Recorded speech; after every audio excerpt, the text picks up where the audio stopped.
Yo, what's up guys? It's your boy, the G-Flash, and I am back with some more Fire Emblem Heroes content. So today I'm gonna do something a little different. Today I'm actually gonna share with you guys this tier list I made of who's the best units to plus 10 merge with your heroic grails. So I'm very excited to share this tier list with you.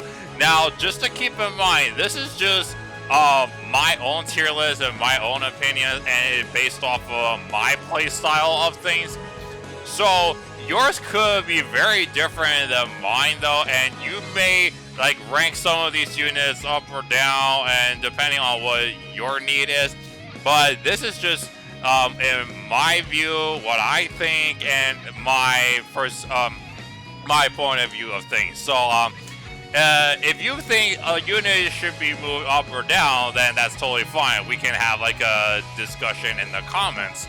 But for now, I'm gonna actually just share with you guys my thoughts on why I think these units are in these tiers the way they are right now. So I'm gonna start at the S tier and then go all the way down to the F tier. Now, I will say that when you get to the C tier, that's kind of the cutoff point where it kind of really just goes to if you like a character, then you could plus 10 merge. Otherwise, I probably won't really suggest you plus 10 merging them though. I will explain why though, and but for now, let's get started and let's have a fun time, shall we?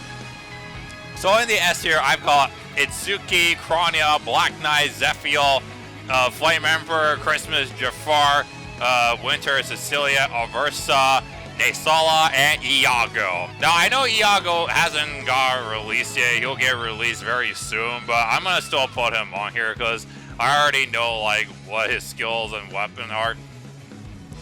So, Itsuki, we all know how cool he is. He's an infantry sword with a lot of stuff going on in his falchion sword. Not only is he effective against dragons, but he also has kind of like some session skill built into his sword. So he can make use of that pretty well. And his stat allocation was actually pretty well done though. He has middling speed, but his defensive stats are actually very impressive. And if you plus 10 merge this guy, he can actually tank really good and also retaliate back and do a pretty high damage. So Itsuki is definitely the main infantry sword unit to be the crown jewel plus 10 merge project. Crania, I mean, you guys all know how threatening she is in Aether Raids. When you drop her HP down just a little bit, she can start activating her Vantage weapon and then just shred everybody. And when you plus 10 merge her, she'll be very tanky, and everyone just runs close counter, special spiral, double savage bloat on her, and she's just gonna wreck everything. I've already lost to so many Crania teams, so yeah, Crania deserves to be on this. And then we've got the Black Knight and Zephiel. Despite them being a little underscoring at this point, they still got their niches though. Black Knight has the distant counter weapon Alondai, while Zephiel has the distant defense weapon X-Ax. And of course, Black Knight has that insanely broken Black Luna special, one of the most broken specials in the game, so he deserves to be on here. And Zephiel has his monstrous high HP stat and his very good enemy face defensive playstyle. So he's basically just like a walking fortress wall. So yeah, nothing will be able to defeat him unless you bring a very strong armor slayer. And then we have the Flame Emperor. He's not in the shop yet though, but when he do come, many people will plus 10 merge him, and I myself will, because he scores 180 BST after you merge him. Like score over 180 BST, so that makes them the best scoring free-to-play armor unit in the game now. Not only that, but the Flame Emperor himself is actually a very powerful unit. Like, he's got monstrous high HP, high attack, low speed, high defense, and good resistance. So basically, you can make an incredibly tanky enemy face build with the Flame Emperor. I already ran Distant Counter Special Fighter on him, and he's been doing an amazing job. So I can't wait to plus to merge him, and I highly recommend you plus to merging him. But of course, if you have a Sheena, then you might not bother. Unless you also like Flame Emperor and you want to build another Green Axe armor that scores very high, then go ahead. Christmas Jafar is a green armor dagger unit, and he's another one of those high-scoring armor units, though. And also, not only that, but Christmas Jafar is also very fast, and he's got very good defensive stats too. So he deserves to be on this. And then Winter Cecilia, she's a colorless armor dagger, but Winter Cecilia is a little bit of the opposite of Christmas Jafar, though. She has low speed, but high resistance and great defense and pretty good attack and okay-ish HP, I think. So I feel like that if you actually plus to merge her, you can absolutely just run all kinds of broken and busted armor skills. And since she's a dagger, she can also, like Jafar, equip all kinds of busted daggers. Like, you can give her Cloud Myogi, Dust Uchiwa, what else? The Cleaner, Starfish. You can do all kinds of stuff with Winter Cecilia, and she'll just be absolutely bonkers, though. I myself ran like a Cloud Myogi with a Bolt Fighter build, and she can just slay dragons just as well. And then we've got Aversa. I mean, everyone puts Aversa on their Aether Race defensive team so she can just panic everyone with that high HP. But with the release of Sudden Panic, that kind of took away her niche a little bit. But still, she's still a very viable candidate to plus Timber, especially you want to have a pretty threatening Aether Race defense team. Then we have Naysala. I mean, you guys don't know how broken Tabarn is. So Naysala is kind of like a faster Tabarn, except Naysala's weapon deals like true damage though, and it boosts damage based off of his speed. And he's already naturally insanely fast, so he's gonna do lots of damage. He's a very threatening beast unit though. Not only can he just move 3 spaces, and he can fly, but also he hits hard and super fast too.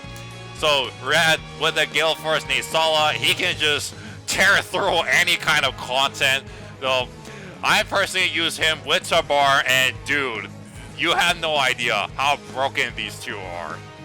And then we've got Iago. This guy is so damn fun. I actually like Iago when I play Warriors, though. I mean, yeah, he is a cartoonishly evil villain, but I mean, still, I like him. So his tome is so fun. Like on odd numbers, it inflicts guard and minus 4 to attack and speed. And then when the foe is not adjacent to an ally, and then on the even turn, if they're adjacent to an ally, inflicts panic and defense res minus 4.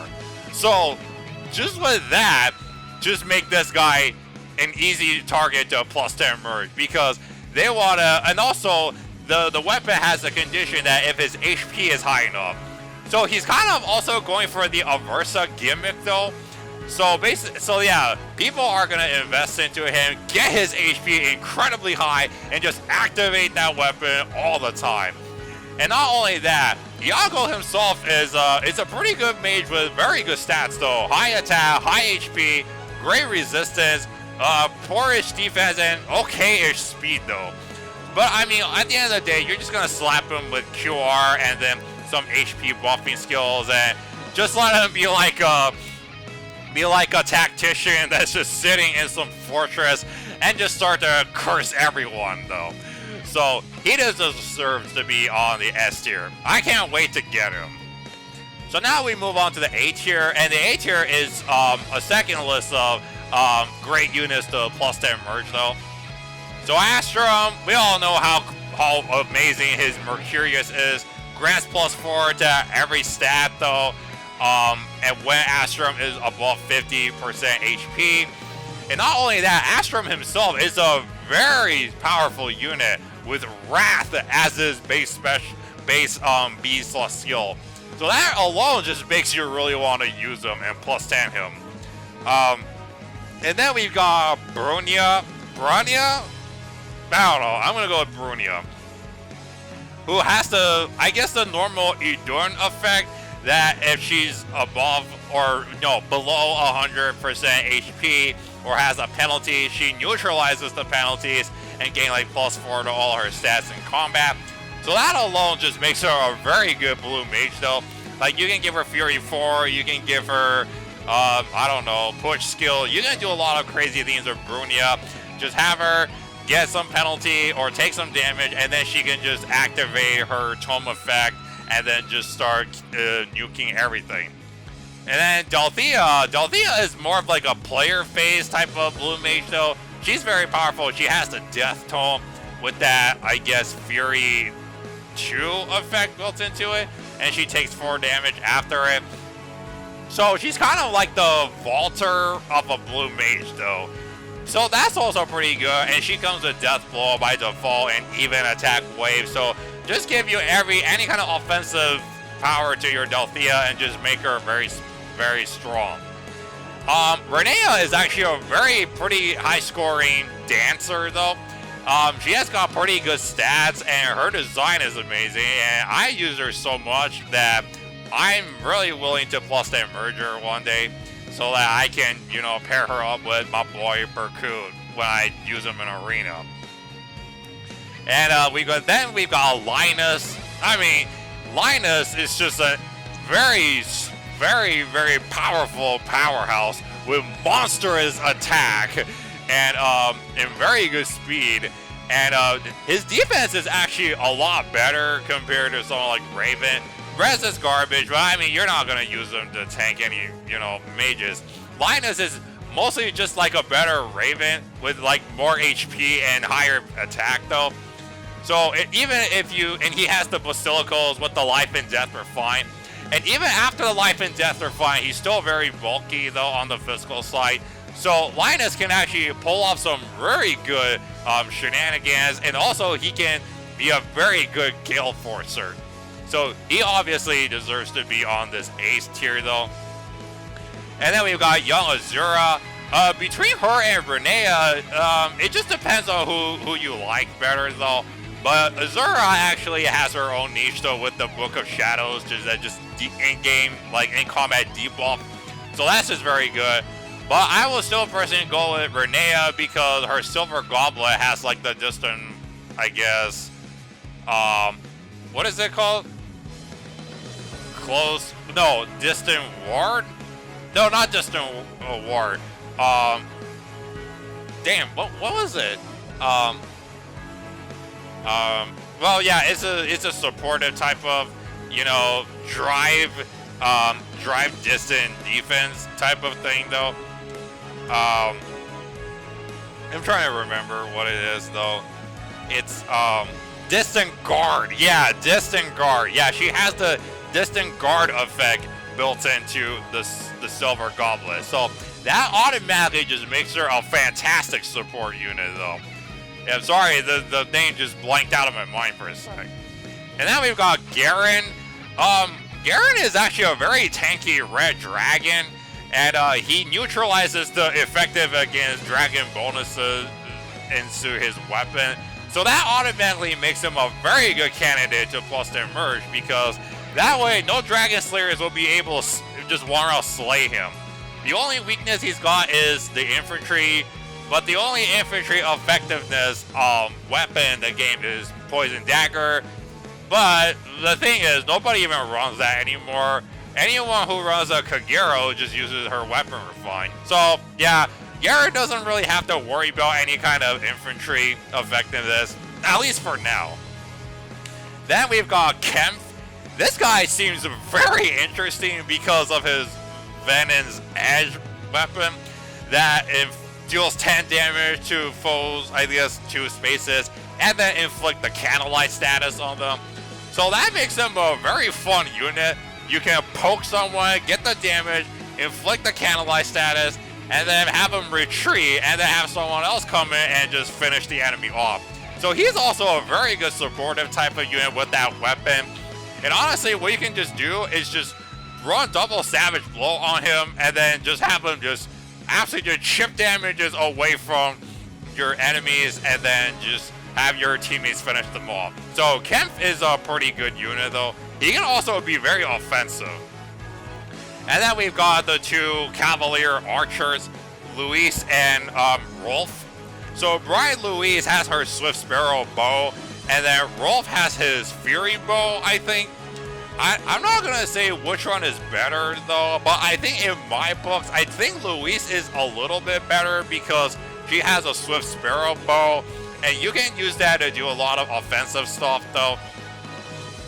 Now, I'm not saying Rolf is bad or anything. His Fury bow is amazing, but the thing with the Fury bow is that sometimes if you're not careful, you're just gonna start chipping away all your health though. So that's why I give that edge to Luis a little bit more though compared to Rolf. But they're still both very good though. And then you got Valentine's Titania. I mean, she's a Red Mage Cavalier. That was way before Sacred Memories Erica was released as a free unit. She was the only free Red Tome Cavalier in the game. But now with Sacred Memories Erica becoming a free-to-play unit, she still will be the first one that was free-to-play, and Erica just become the second one that was free-to-play. But honestly though, Titania, she does have her niche is just like being next to somebody and then just grants +3 to all of her stats, like a bond skill. Well, ultimately, you're just gonna replace her weapon with a Blade Tome and then just buff her up and have her just go to town and just shred everyone with the Blade Tome. 3 range mobility with the Blade Tome is, I mean, what else can you ask for? And she comes with a Link skill by default, so you can already just do a lot of damage with your Blade Tome because of that Link skill. And then next up, we've got Pan. Pan is an amazing player face beast unit though, and she's also a cavalry beast unit. So her Bunny Fang or something like that has the Cavalier effectiveness, and so that automatically just makes her an amazing horse counter though. So give her any kind of offensive stat and just have her just like go shred everything, and then if you run Gale Force on her, you know what will happen. Like, she'll just absolutely just crush you. Then we got the 2 flying units, New Year's Air and Spring Loki. New Year's Air is the only free red flying dagger in the game, and she can equip all the broken dagger weapons though. And since she's red, she can equip the Pegasus Carrot from, I guess, Spring Paula. That's, I guess, effective on armor units. So she can run that very well. And then for Loki, she's the only free flying archer in the game. So you're going to do a lot of crazy stuff with Loki. So yeah, these 2 flying units just held their ground pretty good. So now we come down to the B tier. The B tier I will consider is a little but if it's still something you want to go for, then just definitely go for it. So first off, you got my boy Berku, and we've got a bunch of Lance Cavaliers though.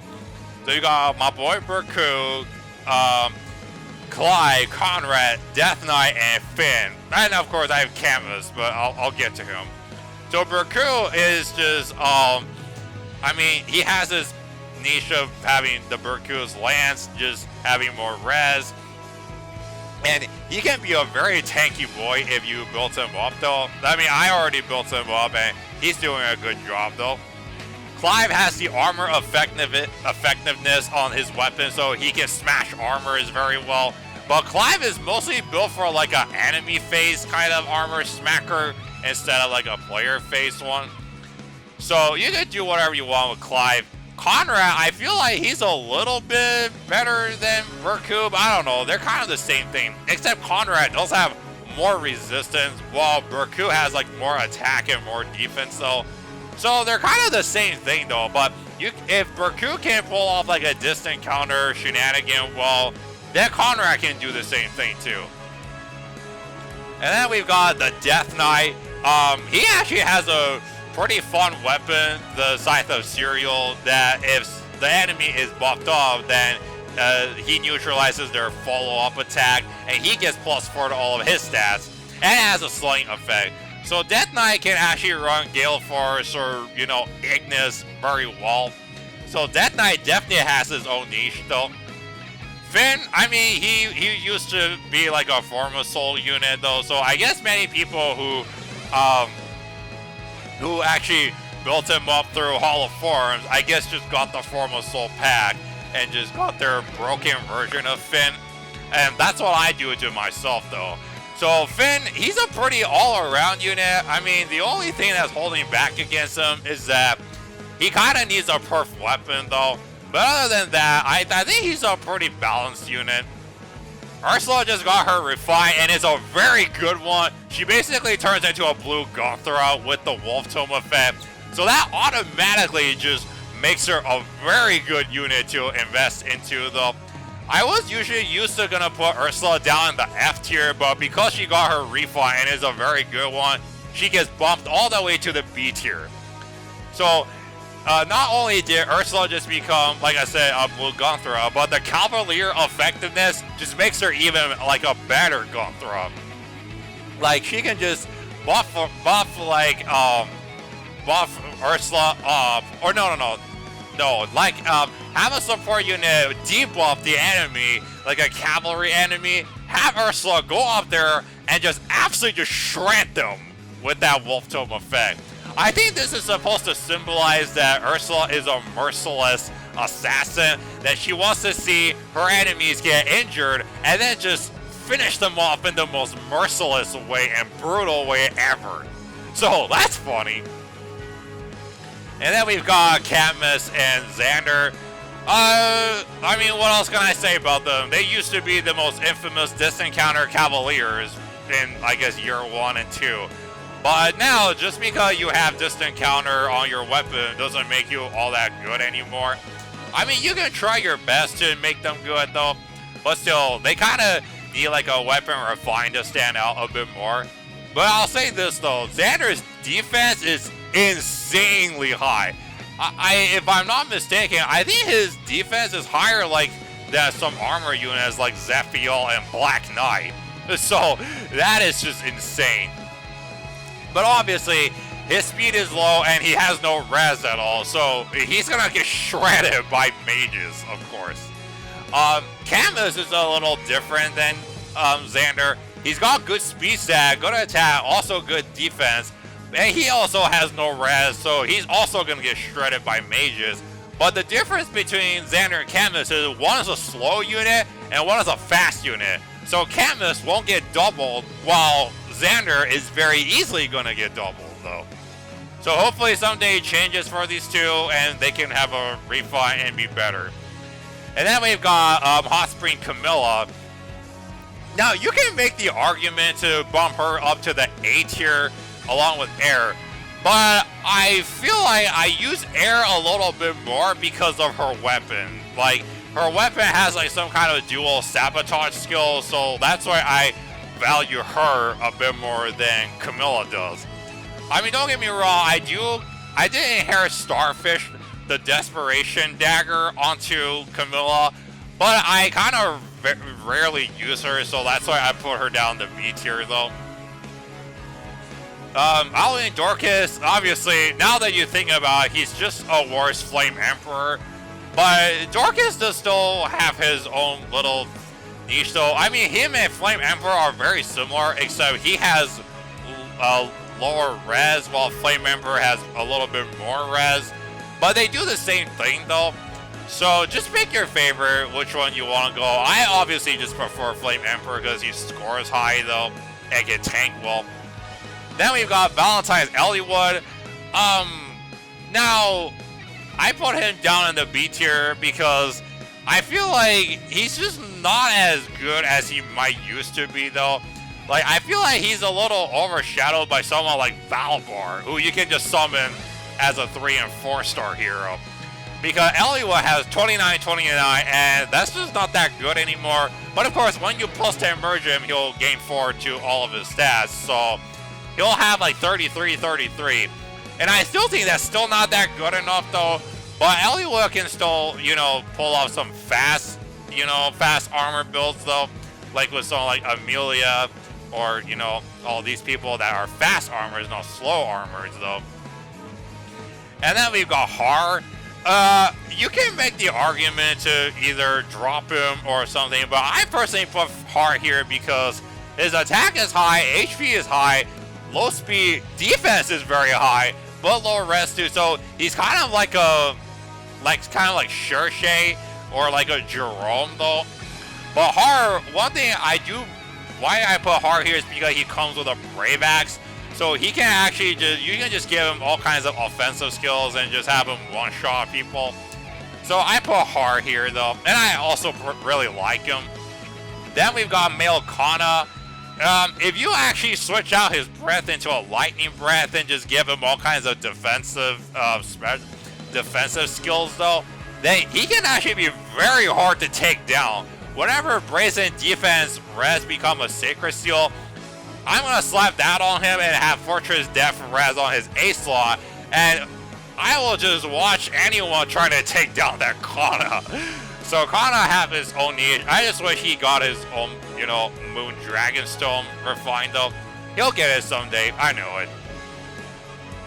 And then we've got Walhard. So Walhard have a pretty good niche of having his Wolfberg Axe, where if he's alone, he gets +4 to all of his stats though. And also, yeah, that's just very good. So he wants to be away of his allies so he can gain all the buffs though. So that already makes him a very good Gale Forcer, of course. Then we've got some Lance Flyers, Trevon, Cormac, Heath, and Walter. Trevon, I mean, all of them are kind of the same thing, but each of them have like their own play styles though. Like Trevon obviously has a base 40 defense. That's like insanely high for any kind of Lance Flyer. Like by base, I mean.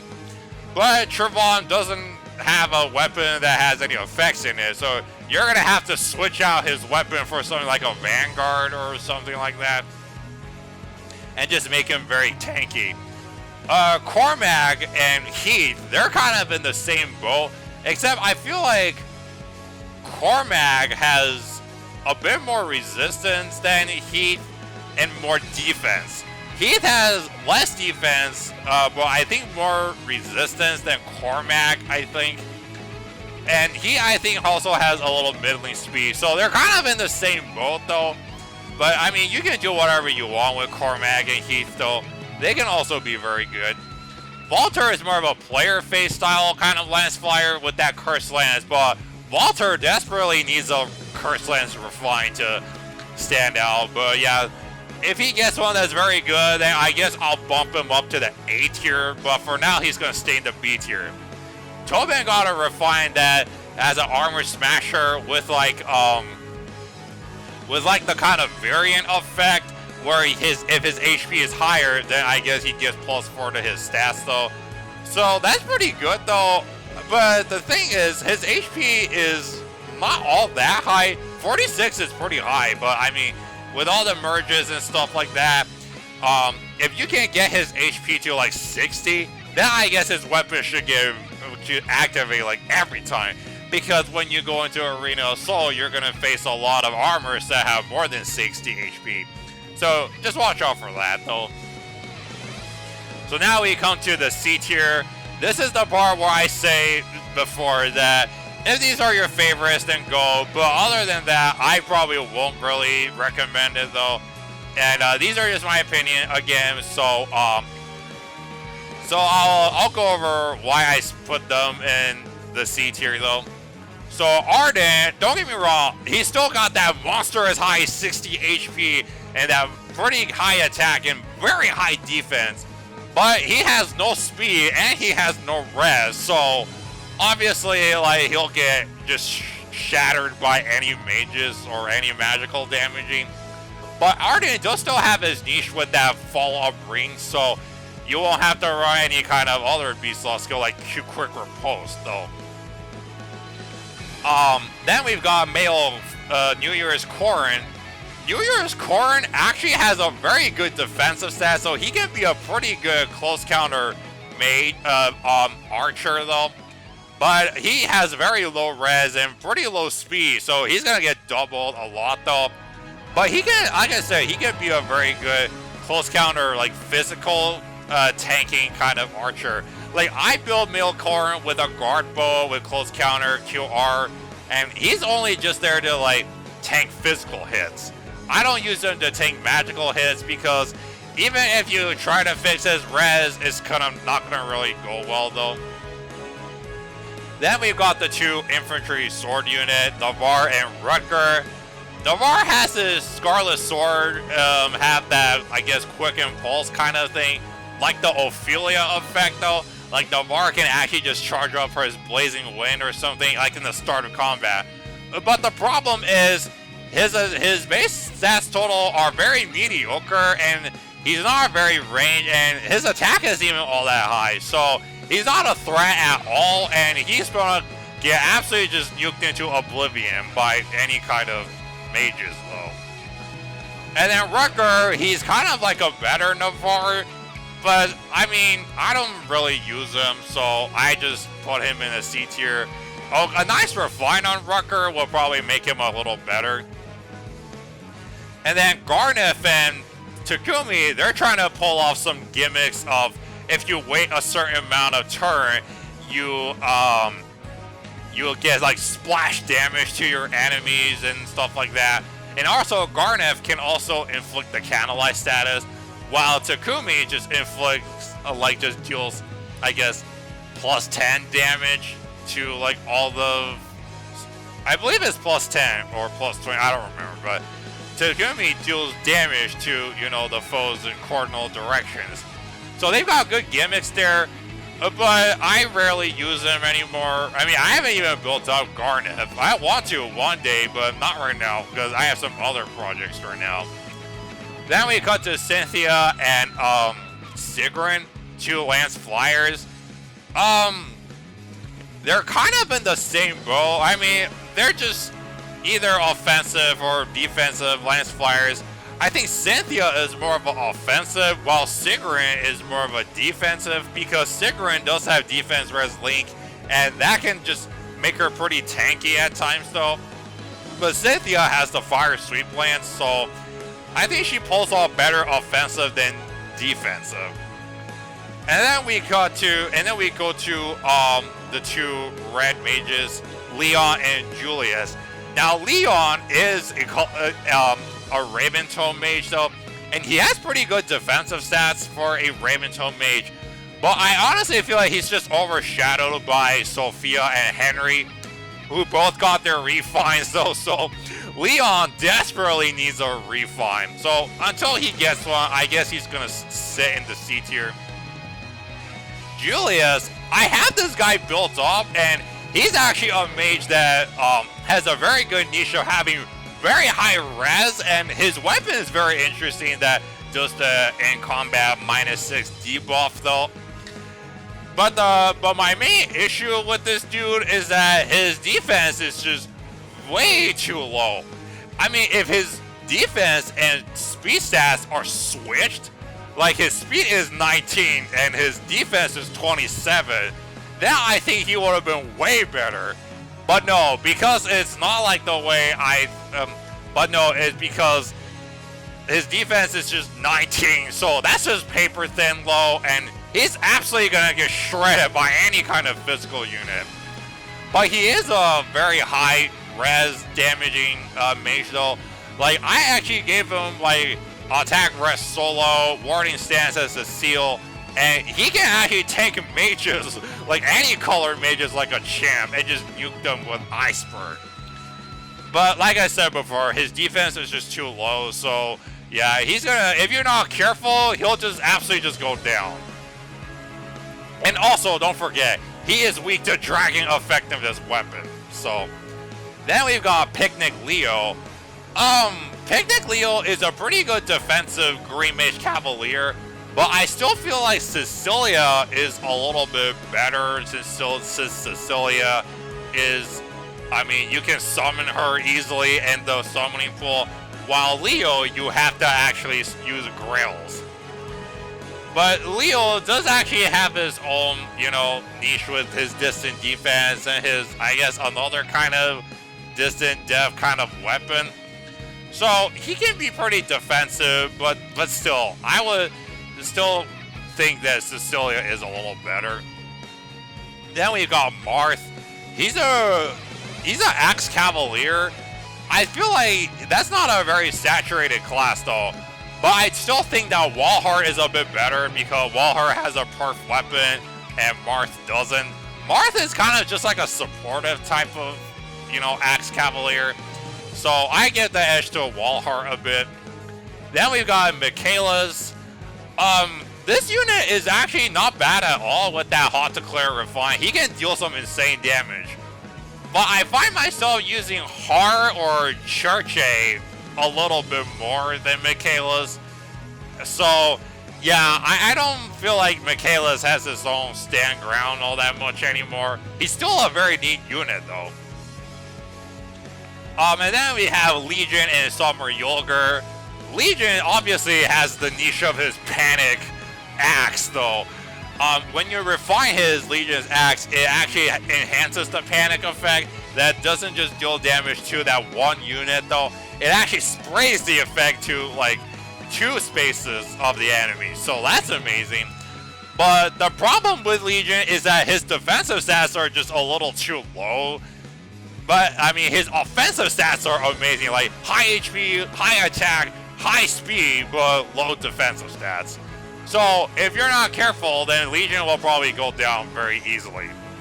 And he's obviously not as good as Linus because Linus have a perf weapon and Legion doesn't, though. And then we have Summer Yulger, and yeah, like I said, she's kind of also like a worse Linus. So, yeah, her and Legion, they're just overshadowed by Linus because of that Basilicos. So, I'll just give the edge over to Linus. But one good thing that Yulger produces is Flashing Blade. So if you want to inherit Flashing Blade 4 on somebody, and you can basically just sacrifice Yulger for them. And actually, Linus could actually be a pretty good candidate for Flashing Blade 4. So yeah, that's a bit ironic, but oh well. And then we have female Robin.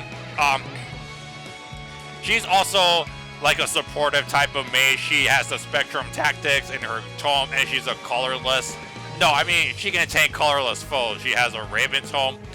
But the problem with her is that her stats are way too low. Like, she has something like 29. So yeah, that's just way too low in my books. Then we have the 2 Cavalier healers, Ethelyn and Silk. Now, both of them are a little different though. Ethelyn, I think, has less defense and a little bit more res and some more speed and attack. While Silk has low speed, great defenses and res, but and also okayish attack though. So I mean, you can do whatever you want with these 2 healers. All I really do is just refine their stats with, I guess, Dazzling, and then just have them do their, do job. I mean, the staff weapons are just as busted as the dagger weapons though. So you can do anything you want with these 2. Now we come to the D and F tier, and what is there really to say about these units though? But I'll still just go over them just real quick and see why I put them here.